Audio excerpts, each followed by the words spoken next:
The concept of sin in Islam and Christianity, are they treated the same? Some non-religious people usually say that they're both nonsense, so they're both the same.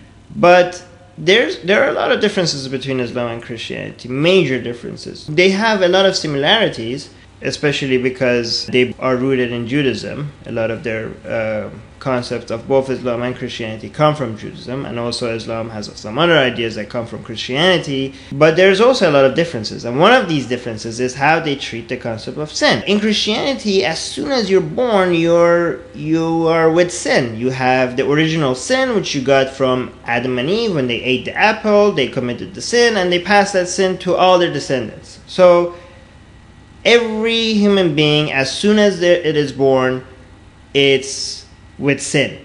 And the only way to be saved from that sin is to accept Jesus as your Lord and Savior. I don't know what people did before Jesus came.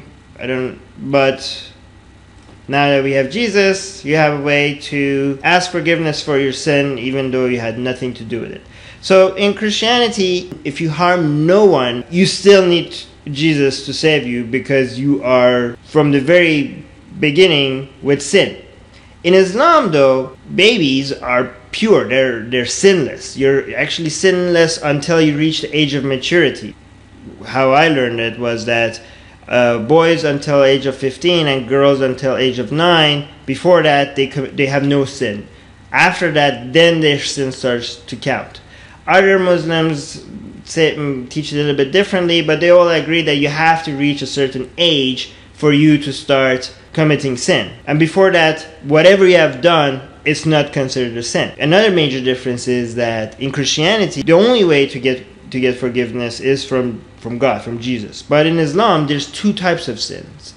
The sins against God and the sins against man. For example, a sin against God is like if you miss your prayer. An example in Islam for sins against man is, for example, if you randomly punch somebody in the face in the street, you didn't commit a sin against God, you committed a sin against man.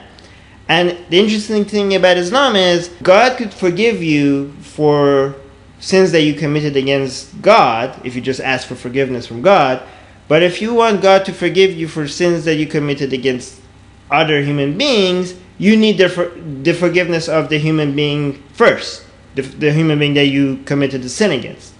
In Christianity, you don't need that. In Christianity, you could just bypass the human that you harmed and just go directly to Jesus. You could have killed and raped 1,000 people and then completely ignore them and go to Jesus and be like, "You're my Lord, I'm so sorry, I believe in you," and then you go to heaven. So in Christianity, the person that has killed and murdered 1,000,000 people and believes in Jesus goes to heaven, and a person that has harmed nobody and doesn't believe in Jesus as their Lord and Savior goes to hell, which is crazy. Islam seems a little bit more fair when it comes to sin. The sins against God part of it is still nonsense. We still have to worry about things that harm no one, and we should feel guilty about it apparently.